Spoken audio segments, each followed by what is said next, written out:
Rain lashed against the carriage windows, blurring the warm lights of the Freeman estate into jagged, mocking streaks of gold. Bexley didn't look back. In her lap, a feverish 6-month-old whimpered his small fists, clutching a damp wool blanket. She left with a single trunk of outdated dresses, 3 silver coins, and the stinging memory of her husband's voice as he welcomed Genevieve back into his home. They thought she would quietly waste away. They severely miscalculated. Heavy oak doors do not slam in the Freeman estate. They click shut with a suffocating velvet finality. Bexley stood in the center of the master bedchamber listening to that click. The sound echoed in the space between her ribs. The room smelled of beeswax and wood smoke, a scent she had spent 3 years learning to associate with safety. Now it just smelled like a trap. She has nowhere else to go, Bexley. Abner's voice had been low, perfectly modulated, echoing from the drawing room downstairs just an hour prior. He hadn't looked at her. He had looked at the fireplace, watching the embers die while Genevieve sat on the damask sofa, her delicate shoulders trembling in a perfectly choreographed display of grief. Genevieve's husband was dead. Her estate was bankrupt.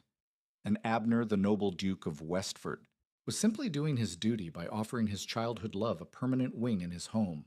Bexley dragged a leather trunk from beneath the heavy mahogany bed. The floorboards groaned a sharp, ugly sound that cut through the stifling quiet of the manor. She didn't feel the dramatic weeping sorrow the balladeers sang about. She felt a cold, acidic nausea rising in her throat. She hated Abner for his hypocrisy, for dressing up his lingering lust as charity. But to her deep and secret shame, she also hated herself. She hated that an hour ago, standing in the drawing room smelling Genevieve's cloying jasmine perfume, a pathetic, desperate part of her had wanted to drop to her knees and beg Abner to choose her. She shoved that thought down, burying it under a layer of cold pragmatism.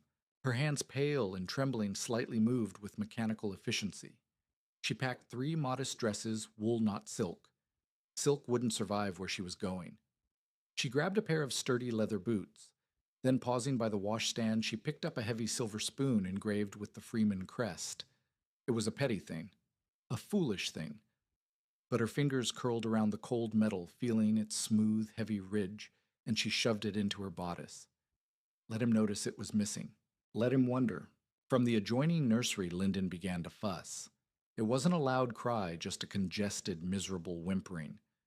Bexley abandoned the trunk and hurried in. The nursery was drafty. Abner had promised to have the masonry fixed before winter, but Genevieve's tragic letters had consumed his attention instead. Bexley lifted the heavy, feverish bundle of her son. Leo's face was flushed, his small chest rattling with a cough that had settled deep in his lungs 2 days ago. He smelled of sour milk and baby sweat. Shh, she breathed, pressing her lips to his unnaturally warm forehead. We're leaving Leo. She carried him downstairs. The manor was quiet save for the rhythmic ticking of the grandfather clock in the foyer. The servants had made themselves scarce, sensing the shift in the house's atmospheric pressure. Abner was standing by the front door. He looked tired. He looked like a man inconvenienced by the messiness of the lives he ruined. You are being unreasonable. Abner said, his voice dropping to a harsh whisper so as not to disturb the woman sleeping in the guest wing. I told you you will want for nothing. You can remain in the east wing. Genevieve is merely a guest. She is in your bedchamber, Abner, Bexley said. Her voice didn't crack. It sounded hollow, scraped clean. Abner's jaw tightened. She was distressed. I merely sat with her until she slept. Bexley looked at his collar. The top button was undone. A faint smear of face powder dusted the dark velvet of his lapel. She didn't point it out. It wasn't worth the breath. She adjusted Leo in her arms, feeling the damp heat of his small body seeping through her bodice. I have arranged a carriage. Abner continued, his tone hardening into that familiar lordly cadence when he realized she wasn't going to argue. It will take you to a cottage in Oakhaven. It is a modest holding, but sufficient. An allowance will be sent monthly. He reached out his large, manicured hand, brushing against Leo's blanket. Bexley flinched, pulling the baby back so sharply that Abner's hand dropped. A flicker of genuine anger crossed his aristocratic face. He is my son as well, Bexley. He is an inconvenience, Bexley corrected quietly, to both of you. She didn't wait for his reply. She turned her back on the Duke of Westford, stepped out into the freezing autumn rain, and climbed into the waiting, unheated carriage. As the wooden wheels churned through the gravel, sinking into the mud of the long driveway, Bexley rested her head against the rattling window pane. The leather seat smelled of wet dog and old dust. She closed her eyes, clutching the silver spoon in her pocket until the edges bit into her palm, drawing a single, sharp drop of blood. 5 years is not a long time in the grand span of history, but it is an eternity when measured in mud. Oakhaven was a village that existed perpetually in a state of damp decay. It smelled of rotting windfall apples, wet ash, and the iron-heavy tang of well water. Bexley knelt in the dirt of her small garden, aggressively yanking a stubborn cluster of weeds from the soil. Her fingernails were chipped-rimmed with stubborn black earth. The pale, soft hands of the Duchess of Westford were gone, replaced by hands that were calloused raw and frequently blistered. She wore a faded, shapeless linen dress that chafed at her shoulders. Her dark hair, once pinned with pearls, was tied back with a fraying piece of twine. She wiped her forehead with the back of her wrist, leaving a streak of dirt across her brow. Mother, Bexley sat back on her heels, the joints in her knees popping in protest. Lyndon came barreling around the corner of the lopsided cottage. He was 5.5 now, a creature of bruised shins and boundless feral energy. He had Abner's strong, square jaw, a cruel genetic joke that Bexley had to look at every single day, but he had her dark, watchful eyes. He was holding a dead, half-plucked chicken by the legs. Mr. Higgins said we could have it.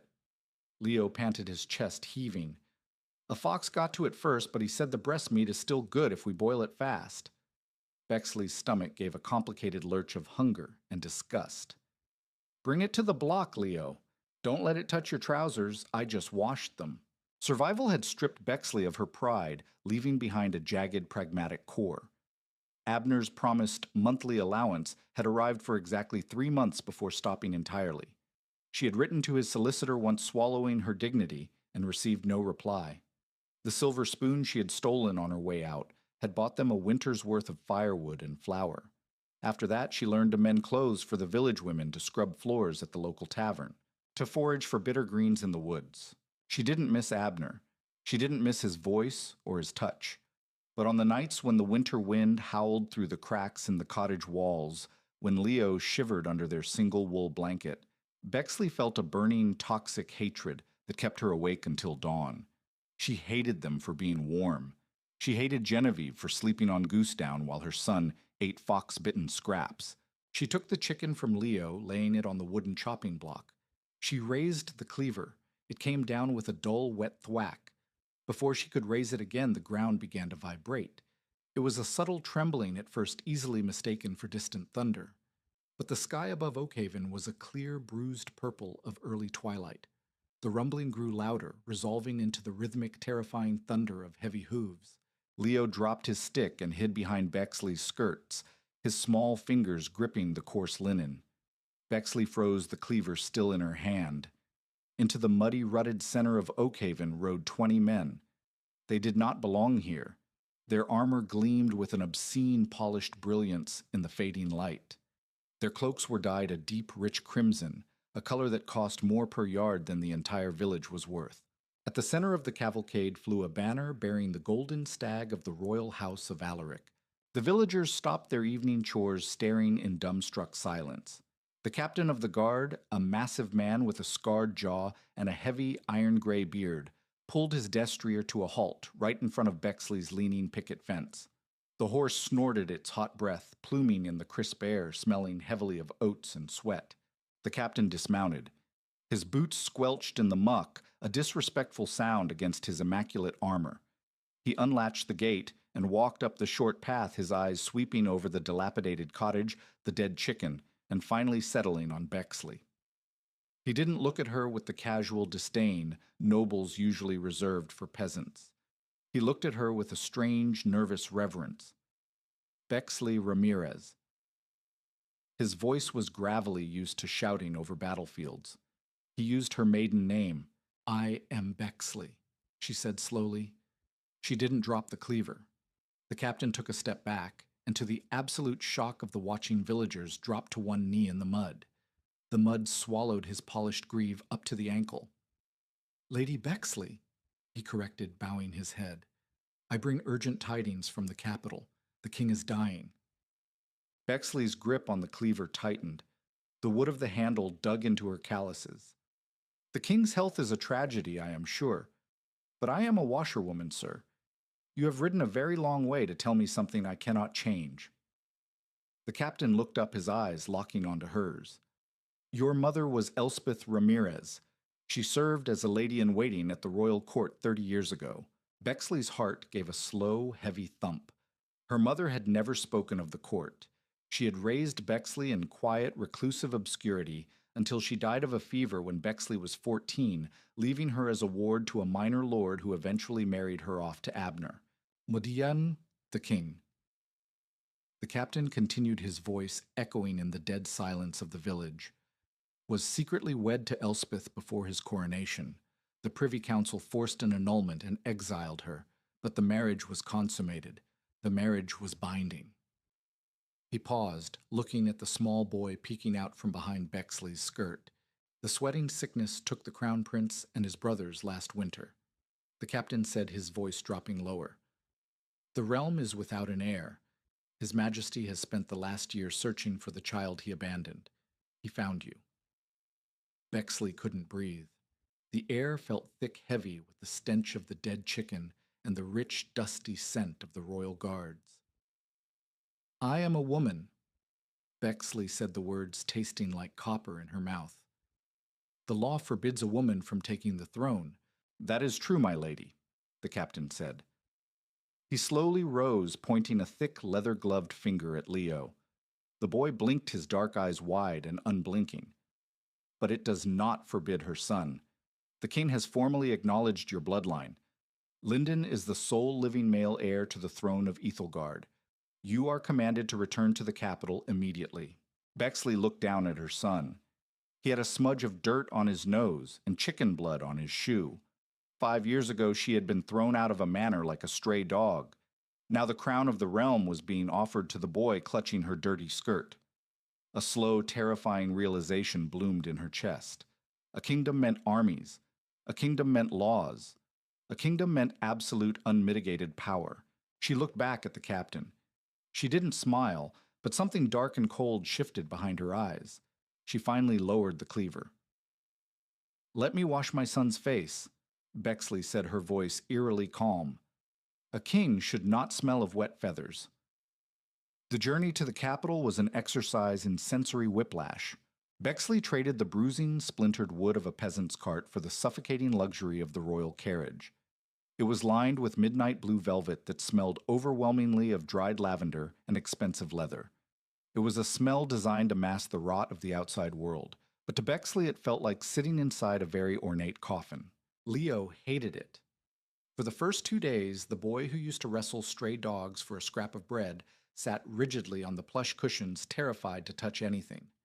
The royal seamstresses who had ridden with the guards had forcefully scrubbed him down in a tin tub at the first inn they reached, peeling away layers of Oakhaven dirt to reveal pale, aristocratic skin beneath.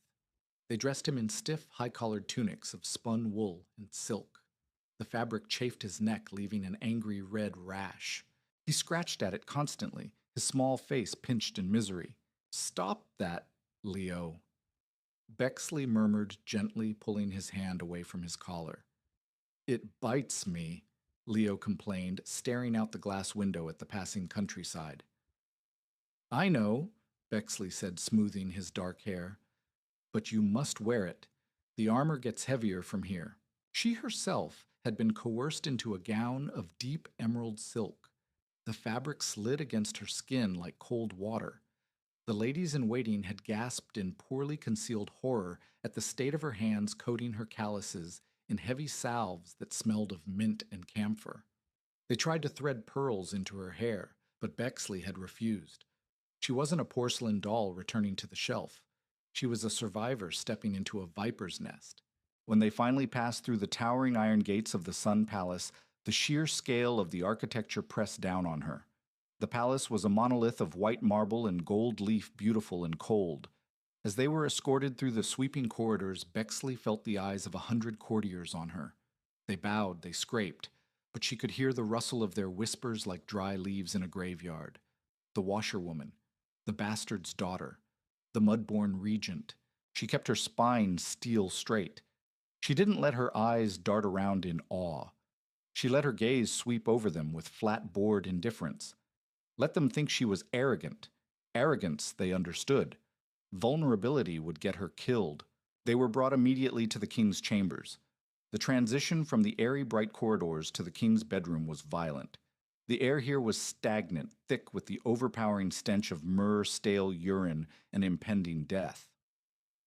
A massive four-poster bed dominated the room, draped in heavy burgundy curtains to keep out drafts. Bexley approached the bed, slowly holding Leo's hand in a vice grip. The man lying among the pillows did not look like the terrifying monarch from the coins. He looked like a fragile, hollowed-out bird. His skin was paper-thin, stretched taut over prominent cheekbones mottled with age spots. His breathing was a wet, ragged rattle. His rheumy, yellowing eyes rolled toward them. He stared at Bexley for a long time. She stared back. She didn't feel a daughter's love. She felt a profound, chilling emptiness. This man's cowardice 30 years ago had condemned her mother to heartbreak and Bexley to a life of disposable misery. Elspeth, the king rasped, his voice sounding like dry stones grinding together. "My mother is dead," Bexley said. Her voice was flat, devoid of any comforting warmth. The old man flinched slightly. His gaze drifted down to Leo, who was hiding half behind Bexley's emerald skirts, staring at the dying man with wide, frightened eyes. The king raised a trembling skeletal hand. "The boy," he wheezed. "Come closer." Bexley gently pushed Leo forward. The king didn't touch him, lacking the strength. Instead, he looked at the boy's face, tracing the lines of his jaw, the shape of his eyes. "He has my brow," the king whispered. He let out a rattling sigh, sinking deeper into the pillows. "The realm needs strength. The wolves are at the borders. The council. They will try to swallow him whole." He shifted his gaze back to Bexley. The haziness in his eyes cleared for a brief, sharp second, revealing the ruthless politician he had once been. "You survived the dirt. Can you survive the silk?" "I survived a man who thought I was nothing," Bexley replied, her voice dropping to a low, dangerous murmur. "I can survive a room full of men who think I'm stupid." The king let out a short, wet bark of laughter that devolved into a violent coughing fit. A physician rushed forward with a cloth, but the king waved him away. "Good." The king gasped, a grim smile pulling at his cracked lips. "Good. You are regent until he is of age. The decree is signed." He closed his eyes. The audience was over. 3 days later, the king died. The coronation was rushed, a flurry of incense chanting priests and heavy gold.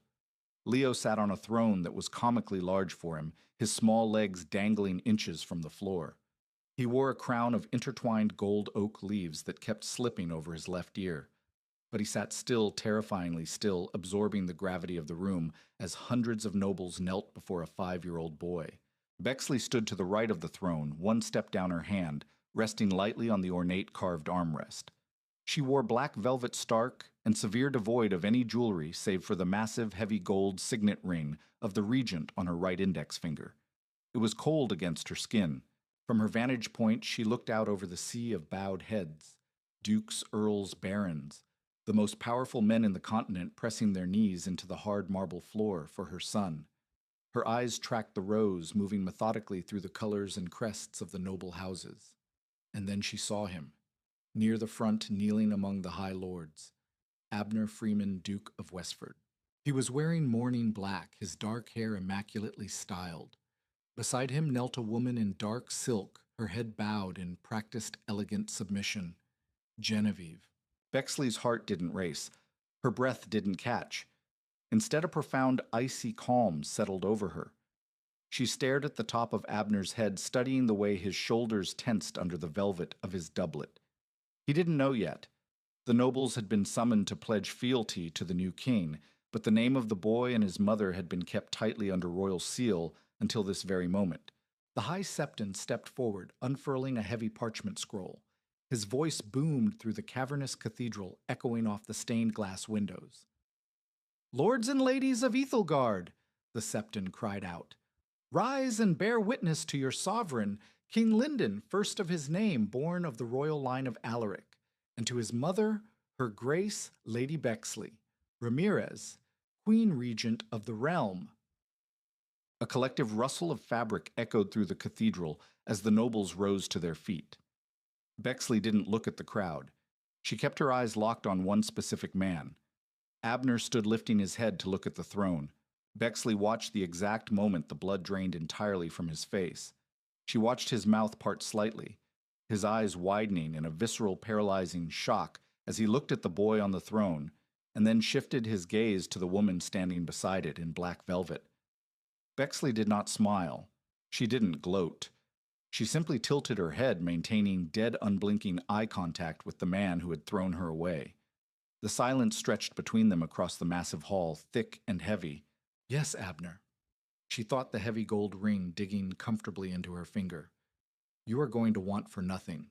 Incense clung to the tapestries long after the cathedral emptied, leaving a sickly sweet film on the back of Bexley's tongue. She sat at the head of the long, polished mahogany table in the council chambers. Her back ached. The black velvet gown, though immaculate in its tailoring, felt heavier than a chainmail hauberk. She kept her hands folded in her lap, hiding the slight tremor in her fingers by digging her newly manicured nails into her palms until she felt the comforting bite of pain. Outside the heavy oak doors, the coronation feast raged. Faint strains of lute music and the dull roar of drunken nobility filtered through the thick walls. Inside the chamber, the air was suffocatingly quiet. Abner had requested an audience, not through the proper channels, not through the seneschal or the master of petitions. He had cornered a young, terrified page in the hallway and sent a note written on a scrap of linen. It was a desperate, sloppy move. It proved how badly he was panicking. When the heavy doors groaned open, Bexley did not stand. She didn't even adjust her posture. Abner stepped into the room. 5 years had altered him, though not in the ways poverty had altered her. He had grown thicker around the waist, his jawline slightly softened by rich food and complacency, but his eyes were wide, darting around the cavernous room before landing on her. He stopped 10 paces from the table. The smell of his cologne sandalwood and sharp cloves drifted across the space between them. Once she would have buried her face in his neck to inhale that scent. Now, it smelled like an unventilated cellar. "Bexley," Abner said. The name cracked in half as it left his throat. "You forget yourself, Duke Freeman," she said, her voice barely above a whisper. It didn't need volume. The acoustics of power amplified it for her. "I am the Queen Regent. You will address me as your grace, or you will be escorted to the dungeons for insubordination." Abner flinched as if she had struck him with a riding crop. His face flushed a dark mottled red, and he dropped awkwardly to one knee. He looked utterly ridiculous in his mourning clothes, a man used to giving orders now bowing to the woman he had discarded like old linen. "Your Grace," he choked out. He stayed on the ground for a long, agonizing moment before Bexley offered a negligible flick of her wrist, permitting him to rise. He stood swallowing hard. I did not know. If I had known who you were, who the boy was, I would never have what Abner Pexin Monoson." Bexley interrupted, tilting her head. She observed him the way one might observe a dying insect pinned to a board. "You would never have thrown your pregnant wife into the mud. You would never have moved your paramour into my bed before my sheets were even cold." She let the silence stretch, watching him sweat. "Your morality is entirely dependent on the titles of the people you abuse. That is a dangerous flaw in a lord. I provided for you." Abner stepped forward, his voice rising in defensive desperation. "I arranged the cottage. I promised an allowance. An allowance that stopped after 3 months," Bexley stated softly. She leaned forward, the heavy gold chain of her office clinking against the mahogany table. Did you know, Abner, that when Lyndon was 3, the winter was so harsh the rats tried to crawl into his cot for warmth? I killed one with a firewood log. I broke its back. I had to scrub its blood off the floorboards with my bare hands because we could not afford a maid. Where was my allowance then? Abner's mouth opened and closed. He looked physically ill. My steward. He handles the accounts. I assumed. You assumed we were dead, she corrected flatly. Or you hoped we were. It makes no difference now. Bexley, please. He took another step closer, lowering his voice into a pleading, intimate register that made her stomach turn. We were husband and wife. We shared a life. You know my heart. I made a terrible mistake. Genevieve, she was a childhood fancy, an obligation. It is you. It has always been you. The lie was so clumsy, so breathtakingly arrogant, that Bexley actually felt a flicker of genuine amusement. It didn't reach her eyes. Genevieve Hastings. Bexley mused, testing the name on her tongue. I notice she is wearing Freeman rubies tonight, a childhood fancy you adorned in my family's jewels. Abner froze. He looked down at his boots. Bexley stood up. The scraping of her heavy wooden chair sounded like a gunshot in the quiet room. She walked slowly around the edge of the table, her velvet train whispering over the stone floor. She stopped 2 feet away from him. He was taller than her, but he seemed to shrink under her flat, dead stare. You are not here to beg for my heart, Abner, Bexley said, keeping her voice dangerously low. You are here to beg for your lands. You are terrified I will strip you of your title and beggar your estate as vengeance. I am asking for mercy, he whispered, looking anywhere but her eyes. Bexley studied the nervous pulse hammering in his throat. A wild, feral part of her, the woman who had chopped off a dead chicken's head to survive, wanted to scream for the guards. She wanted to watch him dragged away in irons. But that was a peasant's revenge. She was a regent now. Mercy, Bexley repeated, tasting the word. She reached out and delicately adjusted the collar of his mourning doublet. He shuddered at her touch. I am not going to strip you of your title, Abner. I am not going to execute you. You will return to your estate tomorrow. You will live a long, healthy life with Genevieve. Abner's eyes snapped up to hers, a pathetic, desperate spark of hope igniting in his chest. Your Grace, thank you. I swear I will be your most loyal. But Bexley cut him off, her hand dropping from his collar. She took a step back, the air between them suddenly freezing. You will find the kingdom is a very large, very complex machine, and unfortunately for you, my hand is now on the lever. She turned her back on him, walking slowly back to her chair. You are dismissed, Duke Freeman. Enjoy the feast. It will be the last rich meal you eat in a very long time. Ruling a kingdom is rarely done with swords. It is done with ink. Parchment has a distinct dry scent, dusty and ancient like powdered bone. Bexley lived her life surrounded by it now. 3 months had passed since the coronation, and the relentless machinery of the state had consumed her entirely. She slept in snatches, waking in cold sweats, her mind racing with grain tariffs, border skirmishes, and the endless, exhausting sycophancy of the court.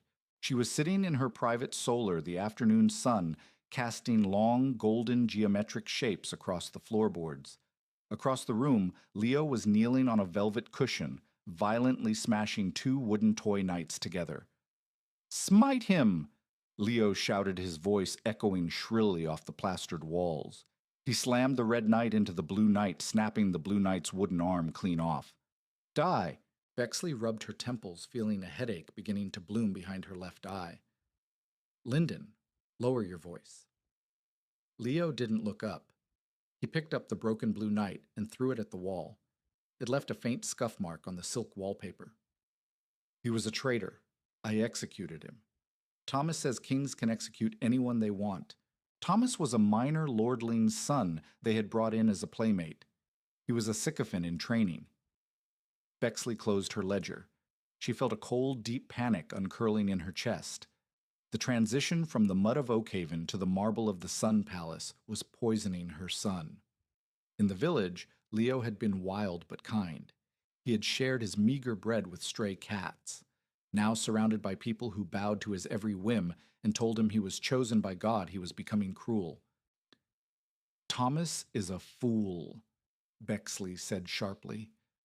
She stood up and walked over to her son, kneeling awkwardly in her heavy skirts, so she was eye level with him. She grabbed his small, frantic hands. They were soft now.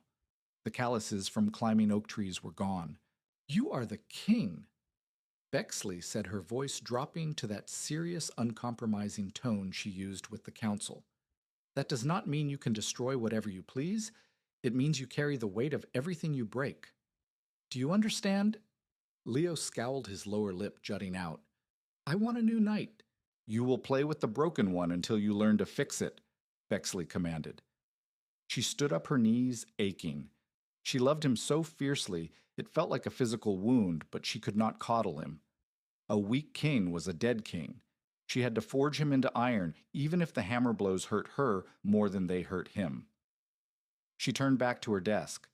Lord Chancellor Harrington was due to arrive at any moment, and she had one final document to review.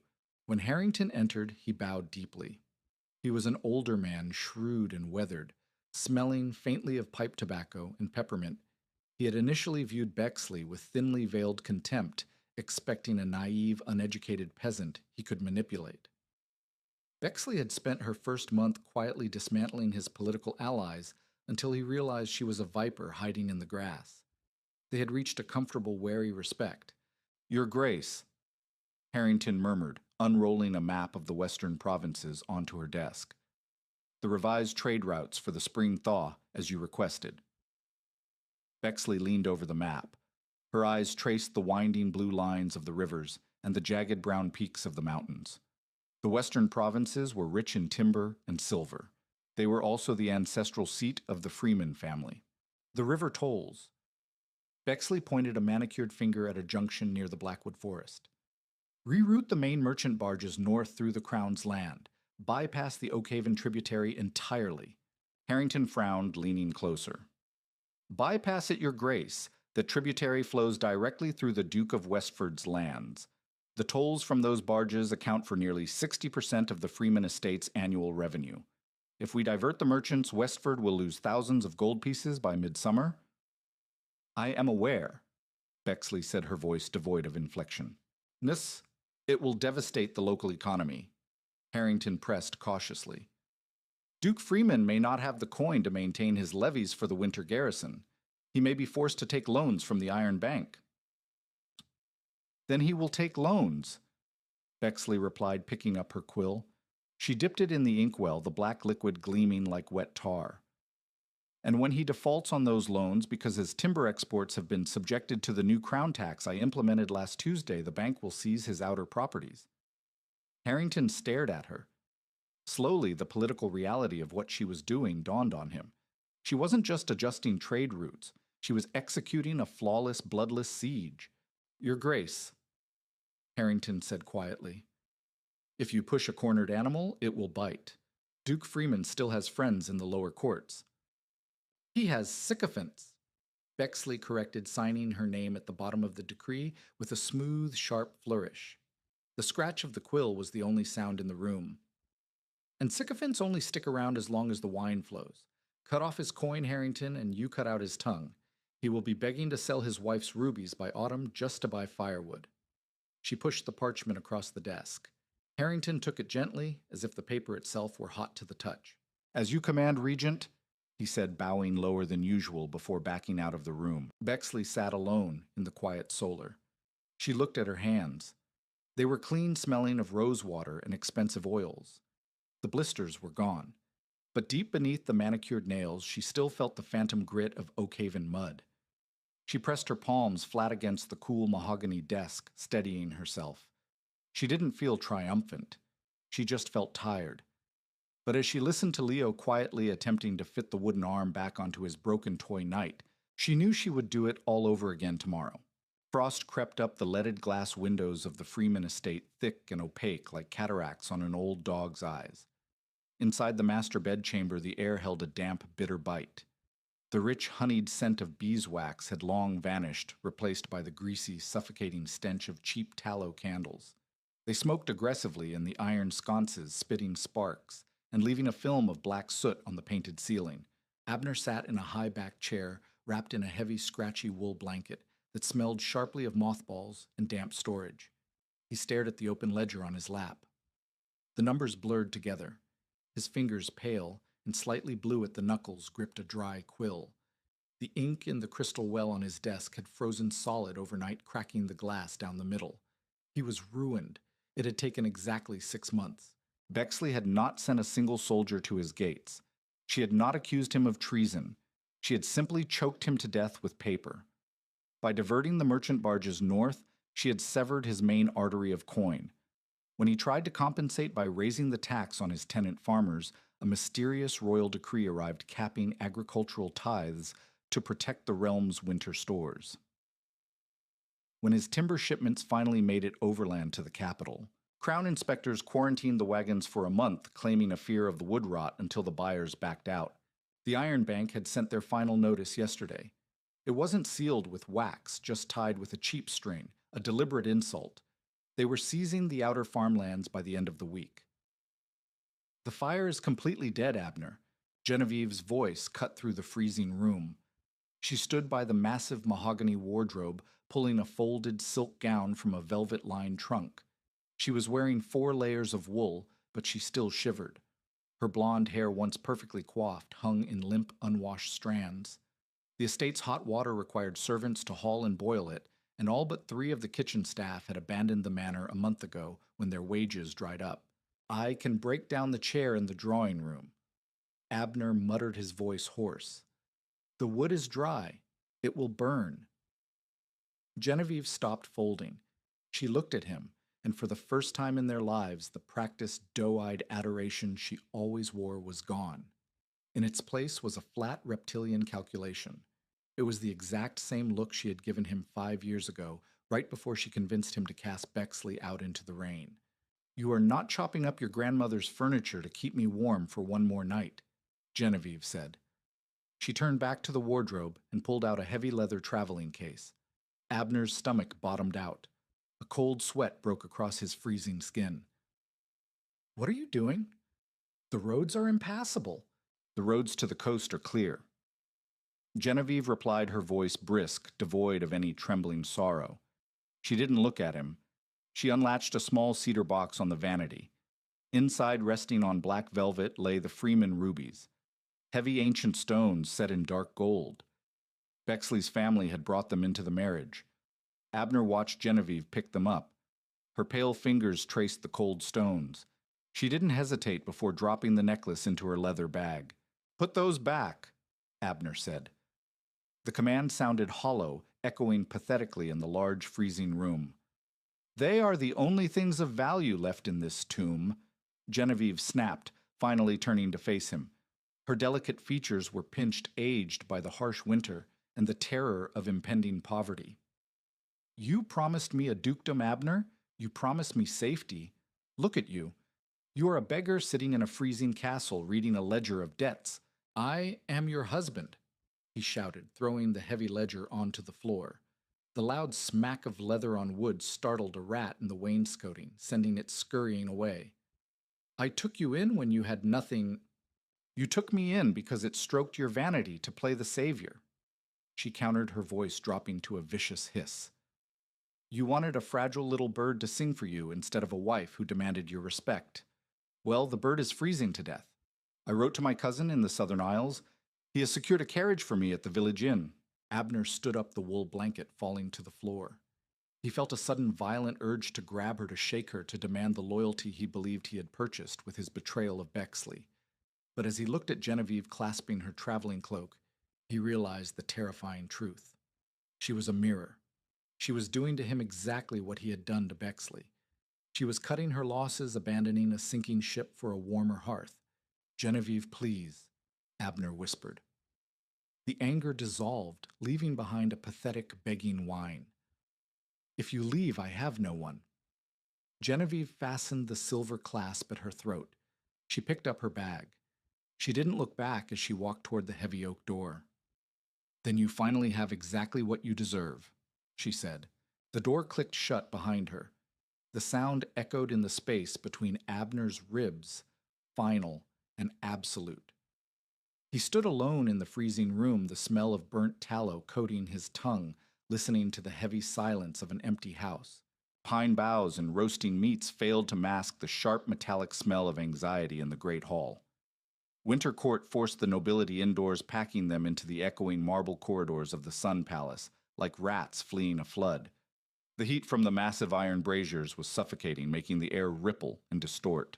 Bexley sat on the raised dais, a rigid statue in dark amethyst silk. The high back of her carved oak chair dug uncomfortably between her shoulder blades, a constant reminder to keep her spine straight. Beside her, Leo squirmed. He was wearing a tunic of spun gold thread that scratched his neck. He kicked his velvet footstool in a rhythmic, irritating cadence. Thump, thump, thump. Lyndon, Bexley murmured, not moving her lips, her eyes scanning the crowd of courtiers below. Stop kicking. I am bored. Leo complained, his voice whiny and loud enough to make the nearby guards shift uncomfortably. Lord Harrington is talking about wheat again. I hate wheat. Bexley reached out her fingers, wrapping around Leo's small wrist. Her grip was tight enough to startle him, but not enough to bruise. She leaned in the heavy gold chain of her office, clinking against the armrest. You will sit still and you will listen. She whispered, her voice a razor blade wrapped in velvet. These men are deciding if you are strong enough to keep your crown. Boredom is a luxury for children. You are a king. Leo blinked, his dark eyes widening. He stopped kicking. He straightened his back, mimicking her rigid posture. Bexley released his wrist, a pang of guilt, sharp and bitter in her chest. She hated breaking his spirit, but she knew the monsters in this room would devour him if he showed weakness. Lord Harrington continued droning on about grain yields in the eastern provinces. Bexley half listened, her mind calculating the logistics of moving grain before the snowdrifts blocked the passes. Then the heavy doors at the back of the great hall groaned open. The murmuring of the court died instantly. The silence swept from the back of the room to the front like a wave of cold water. Bexley didn't flinch, but her eyes snapped to the entrance. A man was walking down the center aisle. He did not look like a duke. His riding cloak was threadbare, stained dark with mud and melting snow to the knees. His boots squelched against the pristine white marble. He wore no sword, no signet ring, no gold chains of house affiliation. His face was hollow, his jaw covered in a thick, patchy, unkempt beard. He smelled of wet wool, stale sweat, and cheap ale. The crowd parted around him instinctively, pulling their silk robes away, as if his ruin were contagious. Abner Freeman stopped 10 paces from the dais. Bexley stared down at him. She felt no sudden spike of adrenaline, no triumphant rush of vengeance. Looking at the broken man shivering in the heat of the braziers, she felt only a profound, heavy exhaustion. She remembered the smell of his sandalwood cologne. She remembered the warmth of his hands. Now he looked like a stranger, pathetic and small. Abner fell to his knees. The sound of his bones hitting the marble was a sickening, hollow crack in the dead silence of the hall. Your Grace, Abner rasped. His voice was ruined, shredded by the freezing wind of his journey. Bexley didn't say a word. She let him kneel. She let the entire court stare at him. I come to petition the crown. Abner continued, his voice shaking. He didn't look at her. He stared at the hem of her amethyst gown. The Iron Bank has seized Westford. They have locked the gates. My tenants are starving. I have nothing. I throw myself on the mercy of the regent. Whispers erupted around the hall like hissing snakes. A duke begging for scraps in open court. It was unprecedented. It was political suicide. Bexley slowly stood up. The rustle of her silk sounded unnaturally loud. She walked down the 3 steps of the dais, stopping just out of arm's reach of the kneeling man. The smell of him made her stomach turn, a sour, desperate odor of a man who had lost everything. Duke Freeman, Bexley said. Her voice carried flawlessly cold and perfectly modulated. The crown does not interfere in the private debts of its lords. If you mismanaged your estate to the point of foreclosure, that is a matter for your creditors, not your king. Abner's head snapped up. his eyes rimmed red and bloodshot locked onto hers. He looked wild, unhinged. You did this. You strangled my trade. You poisoned the banks against me. You took everything. The guards at the base of the dais stepped forward, their hands dropping to the hilts of their swords. Bexley raised a single finger, halting them. I took nothing. Abner, she said. Her voice dropping to a whisper meant only for him, though the front row of nobles surely heard. I simply stopped giving you the benefit of my mercy. I let the world treat you exactly the way you treated me. Abner stared at her. His chest heaved. Desperation clawed at his features, stripping away the last remnants of his dignity. He looked past her, his eyes finding the small boy sitting rigidly on the carved oak seat. He is my son, too. Abner suddenly screamed, his voice cracking violently, echoing off the vaulted ceilings. He carries my blood. You cannot deny me my own son. A collective gasp echoed through the court. Lord Harrington stepped forward, his face pale with outrage, but Bexley didn't move. She didn't blink. She turned her head slightly, looking back at Leo. The boy was gripping the armrests, his small knuckles white. He looked terrified of the screaming, filthy man on the floor. He didn't recognize his father. To Leo, Abner was just another monster from the bedtime stories, loud and dangerous. Bexley turned back to Abner. The icy calm in her chest crystallized into something unbreakable. The king's father is dead, Bexley said, her voice ringing out with terrifying clarity. His Majesty carries the blood of the royal line of Alaric. He has no connection to the ruined house of Westford. She looked down at Abner, her eyes flat and empty. You are mistaken, beggar. You have no son. Abner's mouth opened, but no sound came out. He collapsed forward, his hands pressing flat against the cold marble, his shoulders heaving with dry, silent sobs. Guards! Bexley commanded, turning her back on him and walking slowly up the steps of the dais. Escort this vagrant from the palace. If he approaches the gates again, throw him in the dungeon. She sat back down beside Leo. She reached out, taking his small, trembling hand in hers, holding it firmly. She didn't watch as they dragged Abner away. She just stared straight ahead, listening to his boots scuff against the marble, knowing she had finally utterly erased him. Charcoal smoke drifted from the hearth, stinging Bexley's eyes as she stared at the parchment scattered across her desk. Sleep was a luxury she had long ago bartered away for survival. It was 3 a.m. The palace was wrapped in a suffocating heavy silence, broken only by the rhythmic metallic clinking of the armored guards patrolling the corridor outside. Bexley rubbed her temples. Her fingers caught on a coarse, thick strand of hair at her temple that had turned completely silver. She was 29, but she possessed the stiff, aching joints of an old woman. Power did not preserve, it petrified. Your Grace is working too late, Lady Catherine murmured. Catherine stood by the washstand, wringing out a hot linen cloth. She was a young woman from a minor northern house, possessing a round, unremarkable face and hands that smelled perpetually of rosewater and almonds. Bexley had chosen her as a lady-in-waiting specifically for her blandness. She was supposed to be safe. The Eastern lords are disputing the winter grain levies. Bexley said, her voice dry and hoarse. She didn't look up from the ledger. If I sleep, they starve a province to prove a point. You must drink something at least, Catherine insisted softly. She walked over to the desk, placing a steaming silver goblet of mulled wine near Bexley's elbow. The spicy, rich scent of clove and cinnamon masked the underlying dampness of the stone room. Bexley reached for the goblet.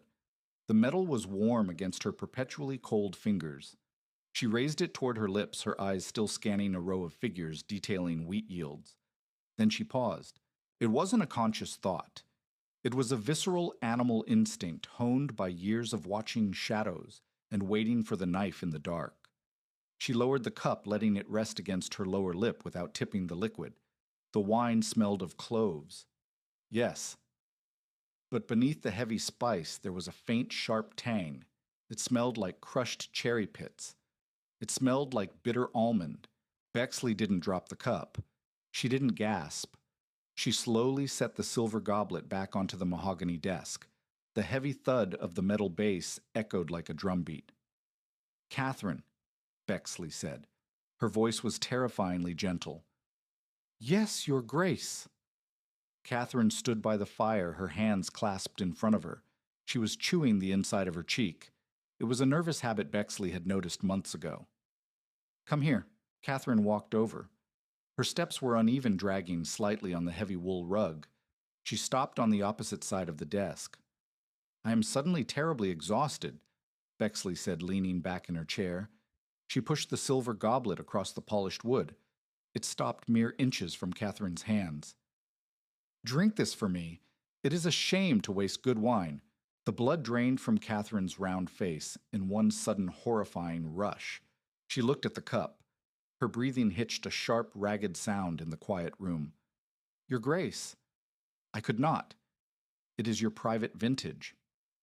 I am ordering you to drink it, Bexley said. She didn't raise her voice. She kept her hands folded neatly in her lap, her posture perfect. Catherine stared at the dark red liquid. Her lower lip began to tremble violently. She reached out her fingers, hovering over the silver rim, shaking so hard she looked as though she were seized by a sudden fever. She couldn't touch it. Instead, her legs gave out. She collapsed onto the floor, the heavy silk of her skirts billowing around her. Lord Harrington. Catherine sobbed, pressing her forehead against the cold floorboards. He said you were destroying the realm. He said the boy needed a council of men, not a madwoman. He has my brother in the dungeons. Your Grace, I had no choice. Bexley looked down at the sobbing girl. 5 years ago, Bexley would have felt a surge of adrenaline, perhaps even a flash of pity. A sister trying to save her brother, it was a deeply human motive.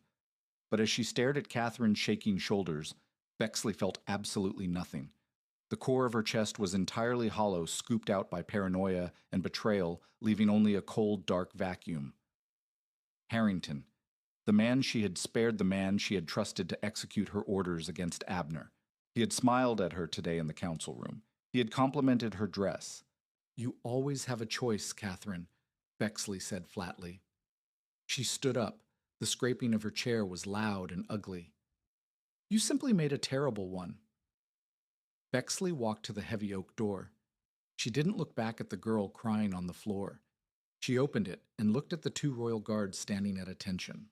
Take Lady Catherine to the black cells, Bexley commanded, her voice ringing down the empty corridor. And assemble a squad of men. We are paying a late-night visit to the Lord Chancellor's chambers. She closed the door, turning back to the empty room. She walked over to the desk, picked up the poisoned goblet, and poured the dark red wine onto the burning logs in the hearth. It hissed violently, sending a plume of foul-smelling smoke into the air. Bexley watched the fire die down, feeling the heavy gold ring on her finger. She had won another day, but the victory tasted like ash on her tongue. Rain lashed against the leaded glass of the great hall, blurring the gray morning light into jagged streaks. Bexley stood by the tall windows, listening to the drumbeat of the storm. It sounded exactly like the rain in Oakhaven. It smelled the same, too, that wet, heavy scent of damp earth and rotting leaves seeping through the stone walls. She turned away from the window, her heavy velvet skirts rustling softly. Lyndon sat at the center of the dais. He was 12 now. The soft, rounded cheeks of the boy who had chased chickens in the mud were gone, replaced by sharp cheekbones and a jawline that looked cut from marble. He wore a dark wool tunic devoid of excessive embroidery, and the golden crown of oak leaves rested heavily on his dark hair. He did not fidget. He sat perfectly still, his hands resting lightly on the carved wooden arms of the royal seat. Below him stood a man in iron shackles. The prisoner was a merchant from the southern ports. He was trembling his expensive silk doublet stained with sweat and dirt from the dungeons. He had been caught hoarding grain during the autumn shortage, driving up prices while the common folk starved. I was only protecting my investments. Your Majesty, the merchant pleaded, his voice cracking. He fell to his knees, the chains clanking loudly against the stone floor. The sea storms sank 2 of my ships. I have a family. I only meant to recoup my losses. Bexley watched her son. She watched for a flicker of empathy. She watched for the boy who used to share his stale bread with stray dogs because he couldn't bear to see them hungry. Leo leaned forward slightly. His dark eyes, so much like her own, were utterly flat. You held 3 warehouses of wheat while the children in the lower rings of this city ate boiled leather, Leo said. His voice had not yet dropped to a man's baritone, but it carried a chilling, deadened authority. Your investments cost me the lives of 50 taxpayers. Mercy, your grace. The man sobbed, pressing his face to the floor. Please, I will give the crown everything, all my ships, all my gold. Leo didn't blink. He sat back, his posture rigid. Your gold is already mine, merchant. It was seized this morning. He looked at the captain of the guard standing nearby. Hang him from the harbor gates. Let the seabirds have him. Let the other merchants see what happens when you steal from the crown. The guards hauled the screaming man to his feet, dragging him backward out of the hall. The heavy oak doors slammed shut, cutting off his cries with a final echoing boom. The court was dead silent. No one whispered. No one dared. They looked at the 12-year-old boy with naked, unfiltered terror. Bexley stood by the window, her hand sliding deep into the pocket of her gown. Her fingers curled around the heavy silver spoon she had stolen from Abner's estate 7 years ago. The edges were worn smooth from years of being rubbed a constant tactile anchor to the mud she had crawled out of. She looked at Lyndon. He was efficient. He was ruthless. He was perfectly flawlessly safe. No lord would dare cross him. No council member would try to manipulate him. He had survived the viper's nest by becoming the deadliest snake in the grass. Leo turned his head, his dark eyes meeting hers across the hall. For a fraction of a second, the cold mask slipped. He looked tired. He looked like a small boy wearing armor too heavy for his shoulders. He gave her a slow, barely perceptible nod. Bexley nodded back. She felt a crushing, suffocating wave of grief crash over her ribs, heavy and breathless. She had done exactly what she set out to do. She had protected him from Abner. She had protected him from poverty, from starvation, from the cruelty of powerful men. But to do it, she had systematically killed the softness inside him. She had forged him into a weapon, and weapons do not know how to be happy. They only know how to cut. She walked slowly up the steps of the dais, taking her place beside him. She reached out and rested her hand gently on his shoulder. Under the heavy wool, his muscles were tight, perpetually braced for an attack. He leaned slightly into her touch, a microscopic concession to the mother who had dragged him to the top of the world. The herald banged his staff against the floor, announcing the next petitioner. Bexley stared out at the sea of bowing nobles, the rustling silks, the gleaming gold. She tasted the bitter tang of paranoia in the back of her throat. She gripped the silver spoon in her pocket until it bruised her palm. They had the kingdom. They had the power. They had entirely replaced the duke who threw them away, leaving him to rot in forgotten obscurity. And as the next desperate man dropped to his knees before her son, Bexley realized the ultimate tragic truth of her victory. She had conquered the monsters in the dark, only to build them a better castle. Did this dark, unforgiving journey into the heart of royal betrayal keep you on the edge of your seat? The mud of Oakhaven and the cold marble of the Sun Palace are just the beginning of the stories we have to tell. If you loved watching Bexley forge her shattered life into an empire of absolute power, please hit that like button to let us know.